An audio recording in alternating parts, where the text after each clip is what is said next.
जय Hind friends, Animesh academy में आपका स्वागत है।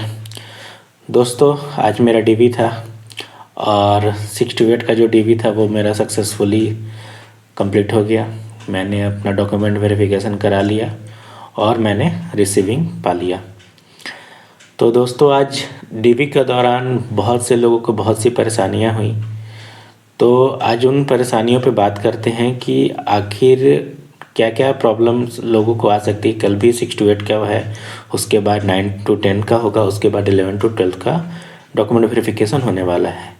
तो आइए उन 5 कारणों पे बात करते हैं। पहला कारण है कि डॉक्यूमेंट वेरिफिकेशन में आप किन गलतियों को ना करें। दूसरा पॉइंट है क्या क्या डॉक्यूमेंट्स रिक्वायर्ड है वेरिफिकेशन के दौरान में। तीसरा है क्या है डॉक्यूमेंट वेरिफिकेशन का प्रोसेस, कैसे हो रहा है डॉक्यूमेंट वेरिफिकेशन। फोर्थ पॉइंट है किन वजह से डॉक्यूमेंट्स हो रहे हैं रिजेक्ट। और फिफ्थ है किन के डॉक्यूमेंट्स को डाउटफुल के कैटेगरी में डाला जा रहा है। तो आइए आते हैं अपने फर्स्ट पॉइंट पे कि किन गलतियों को डॉक्यूमेंट वेरिफिकेशन के टाइम आप ना करें। सबसे पहले आप तो डॉक्यूमेंट वेरिफिकेशन के टाइम आप टाइम पे पहुंच जाइए अपने यहाँ जहाँ भी आपका सेंटर दिया हुआ है। जनरली अभी क्या हो रहा है कि बिहार में जो है अभी ये बहुत से जगह पे परीक्षा चल रही है। तो क्या हो रहा है कि सेंटर में बदलाव आ रहा है और बहुत सारे लोग जो हैं वो दूसरे स्टेट से आते हैं, दूसरे ज़िला से आते हैं। तो वहाँ उनको जो है वो नेट से देख के आते हैं, बहुत से यूट्यूब चैनल को देख के आते हैं। तो उनको जो सेंटर ढूंढने में परेशानी होती है। जिस सेंटर पे आते हैं उनको बताया जाता है कि यहाँ इस सेंटर पे ना होके कहीं और हो रहा है आपका। तो उनको वहाँ जाने में काफ़ी परेशानी होती है और गूगल के भी लोकेशन से आप सही से सही जगह पे सही टाइम पर आप नहीं पहुंच सकते। तो इसलिए मेरा अनुरोध रहेगा कि जिनका भी डॉक्यूमेंट वेरिफिकेशन है वो थोड़ा पहले पहुंचे अपने जगह पे, उनके अलॉटेड टाइम से पहले पहुंचे और थोड़ा और पहले पहुंचकर वहां का प्रोसेस को जाने कि क्या क्या प्रोसेस हो रहा है, क्या क्या उनका डॉक्यूमेंट्स का रिक्वायरमेंट है। दूसरी चीज़ ये है कि जब भी आप अपने साथ अगर आप डॉक्यूमेंट वेरिफिकेशन के साथ के लिए जा रहे हैं तो अपने साथ एक कैंडिडेट को अवश्य लेके जाएं। ऐसा क्या हुआ कि आज जब मेरा डॉक्यूमेंट वेरिफिकेशन था तो उसी सेंटर पे एक और आए हुए थे, यूपी से रायबरेली से एक आए हुए थे। उनके साथ प्रॉब्लम ये हुआ कि उनके साथ कोई था नहीं, उन्होंने बैग किसी और को पकड़ाया। और दूसरी चीज़ है कि वो फिर अपना फाइल लेकर डॉक्यूमेंट वेरिफिकेशन के लिए गए। डॉक्यूमेंट वेरिफिकेशन के दौरान उन्होंने हड़बड़ी में अपना जो है बीएड का जो मार्कशीट है वो उसी टेबल पे कहीं गिर गया, या तो उस काउंटर के इस तरफ गिरा हो या तो उस तरफ गिरा हो। उसके बाद उनको काफ़ी परेशानी हुई, उनका मार्कशीट ही नहीं मिल रहा था। तो इसलिए आप जब भी जाएं तो किसी को साथ लेकर जाएं। कभी भी कुछ भी डॉक्यूमेंट्स अगर अलग से रिक्वायरमेंट हो जाता है तो आप नर्वस हो जाते हैं, उस वजह से आपका क्या होगा कि जो सर्टिफिकेट है वो इधर उधर हो सकता है। तो आप अपना सर्टिफिकेट जो भी वेरीफाई हो जाए आप अपने साथ जिसे लेकर जाएं आप उसे दें। क्योंकि अगर आप चाहे सोचेंगे ये कि आप अकेले जा रहे हैं और साथ में बगल वाले को दे दें तो भाई वो भी डॉक्यूमेंट वेरिफिकेशन के लिए लगा हुआ, अगर उसको कोई भी डॉक्यूमेंट्स की कमी हो गई तो वो आपका छोड़कर अपने लिए जाएगा। हो सकता है कि आप उसके साथ आपका डॉक्यूमेंट चला जाए, हो सकता है आपके पास उनका कोई कांटेक्ट नंबर ना हो। इसमें क्या होगा कि जब भी आप डॉक्यूमेंट वेरिफिकेशन के टाइम जाइएगा आपका डॉक्यूमेंट्स में कमी पाया जाएगा तो वहाँ पे आप रिजेक्ट हो सकते हैं। इसलिए हमेशा अपने साथ में किसी न किसी को अवश्य लेके जाइए जिनको आप अपना डॉक्यूमेंट्स को पकड़ा सकें। आते हैं दूसरे पॉइंट्स पर, क्या क्या डॉक्यूमेंट्स रिक्वायर्ड है वेरिफिकेशन के टाइम में। तो डॉक्यूमेंट वेरिफिकेशन के टाइम पर आपको सबसे पहले क्या करना है कि आपको अपने ओरिजिनल एडमिट कार्ड जिस पे आपका ये ट्रस्ट का लोगो लगा हुआ है वो लेकर जाना है, साथ में आधार कार्ड लेकर जाना है। सबसे पहले आपका थंब इम्प्रेशन लेकर आपके वो जो ओरिजिनल एडमिट कार्ड है उस पर एक और ट्रस्ट का लोगो लगेगा और आप वेरीफाई के जाएंगे कि आप ये डॉक्यूमेंट वेरिफिकेशन के लिए आए हुए हैं। उसके बाद फिर आपको जहाँ काउंसलिंग का काउंटर है उसी के बगल में एक अटेंडेंस काउंटर होगा, आपको जाकर वहाँ पे अपना अटेंडेंस बनवा लेना है।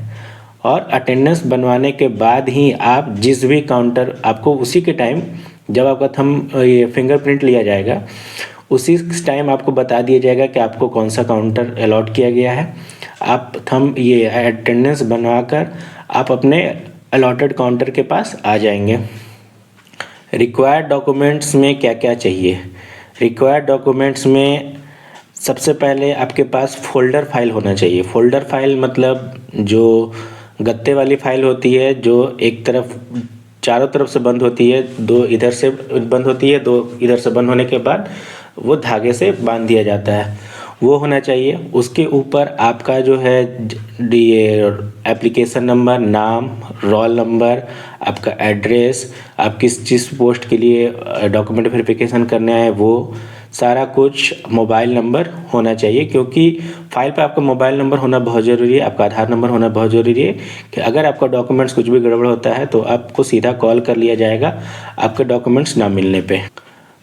फाइल फोल्डर ही लेना सुनिश्चित इसलिए करेगा क्योंकि होता क्या है कि आपका जो वहाँ पे स्टिक फाइल हो या फिर कोई भी प्लास्टिक फाइल, ये वैलिड नहीं है। वहाँ पे ऐसा फाइल चाहिए जिससे आपका डॉक्यूमेंट्स है जो ना गिरे। अब बात करते हैं कि फ़ाइल में क्या क्या होना चाहिए। तो सबसे पहले जो भी आप वाटरमार्क डॉक्यूमेंट्स को आप डाउनलोड किए हैं उसका एक कलर कॉपी जो है उस फाइल में आप लगा दीजिए। फाइल आपका एक ही रहेगा और एक फाइल जो रहेगा आप उसमें आपका ओरिजिनल होगा, क्योंकि जो फाइल सबमिट होगा एक ही होना है, दो फाइल नहीं चाहिए।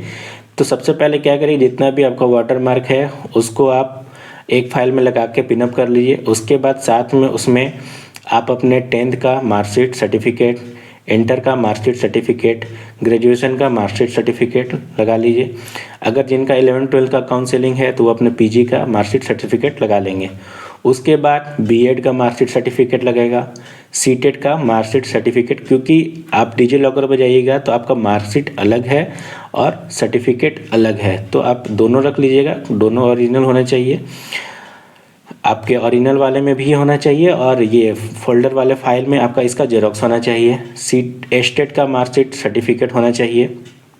दूसरा एनसीएल होना चाहिए, रेसिडेंस, कास्ट, बैंक पासबुक, आधार कार्ड का जेरोक्स, पैन कार्ड का जेरोक्स और आपका जो एडमिट कार्ड जो आप लेके जा रहे हैं उसका जेरोक्स होना चाहिए। आपने जो फॉर्म फिलअप किया है उस फॉर्म का एप्लीकेशन का जेरोक्स होना चाहिए, उस फोल्डर फाइल में होना चाहिए। इतना सारा जो डॉक्यूमेंट्स है उसको आप उस फाइल में लगाकर सारे में सेल्फ अटेस्टेड लिखकर अपना साइन करके और विथ डेट आप एक बैग में रख लेंगे। उसके बाद दूसरा जो बैग होगा वो आपका ओरिजिनल फाइल का बैग होगा। हाँ, ये बात सुनिश्चित कर लीजिएगा कि जो भी आप फोल्डर फाइल दे रहे हैं उसके ऊपर में आपका नाम लिखा हुआ होना, सारा address, mobile number, application number, roll number लिखा होना ज़रूरी है।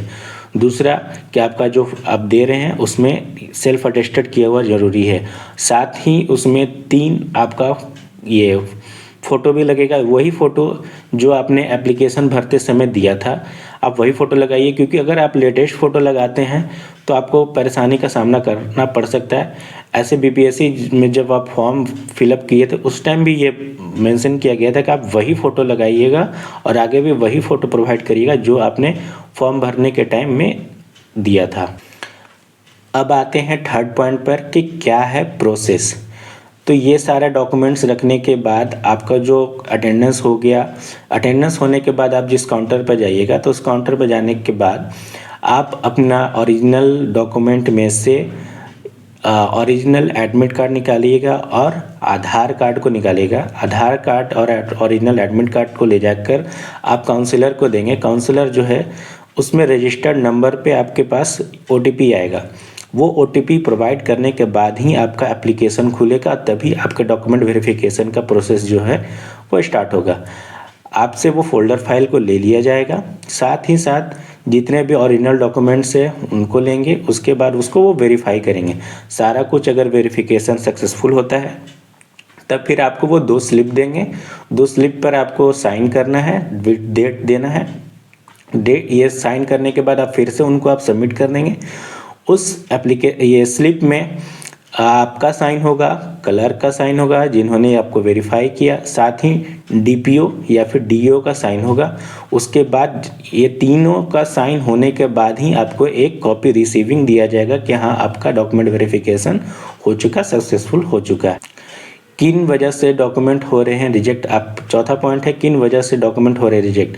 तो ये डॉक्यूमेंट रिजेक्शन का जो चीज़ है वो खासकर सीटेट वालों के साथ हो रहा है, क्योंकि सीटेट के कंडीशन में ये हो रहा है कि बहुत सारे जो लोग हैं उन्हें ये पता है कि जब भी वो बीएड या फिर डीएलएड में एडमिशन ले लेते हैं तो वो सीटेट के फॉर्म को फिलअप करने के लिए एलिजिबल हो जाते हैं। पर यहाँ पे काउंसलिंग के टाइम में यहाँ काउंसलर का कहना ये है कि जब आप सेकेंड ईयर का फॉर्म फिलअप करते हैं, ध्यान से सुनिएगा, जब आप सेकेंड ईयर का फॉर्म फिलअप करते हैं उसी के टाइम आप सीटेट को देते हैं और सीटेट आप क्वालिफाई करते हैं, तभी आपका जो सीटेट है वो अपीयरिंग के कंडीशन में पास माना जाएगा। अगर आप जो है एडमिशन लेने के साथ ही आप अगर सीटेट क्वालिफाई कर लेते हैं तो उस सीटेट को यहाँ पे अमान्य घोषित किया जा रहा है, क्योंकि आपने जो सीटेट है वो अपीयरिंग के कंडीशन में उससे पहले ही भर लिया था। एक कैंडिडेट ऐसे थे जिन्होंने 21-23 का सेशन था उनका, और वे 2022 में ही वो सीटेट को क्वालिफाई कर लिए थे, जिनके कारण हुआ ये कि वो सेकेंड ईयर का फॉर्म फिलअप नहीं किए थे। ऐसे कंडीशन में उनका जो डॉक्यूमेंट्स है वो डाउटफुल के कंडीशन में ये जा रहा था, जिनके कारण उनका जो डॉक्यूमेंट वेरिफिकेशन है वो एक बार में क्लियर नहीं हुआ।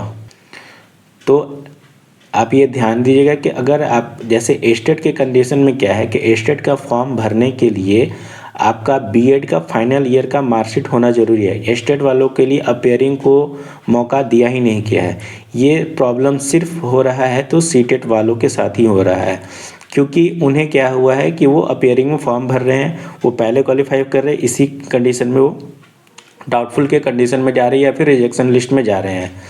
अगर और दूसरा कंडीशन ये है कि अगर आपको डॉक्यूमेंट वेरिफिकेशन के टाइम में अगर आपका कोई भी डॉक्यूमेंट्स नहीं है या फिर जो आपने अपलोड किया है उससे डिफरेंट पाया जा रहा है तो वो डाउटफुल की या फिर रिजेक्शन के कंडीशन में जा रहे हैं। आई होप कि आपको ये मेरी इन्फॉर्मेशन अच्छी लगी हो। टीचर काउंसलिंग के रिगार्डिंग और भी इन्फॉर्मेशन के लिए आप इस चैनल पर बने रहिए। And lastly thank you for your love and support. जय हिंद।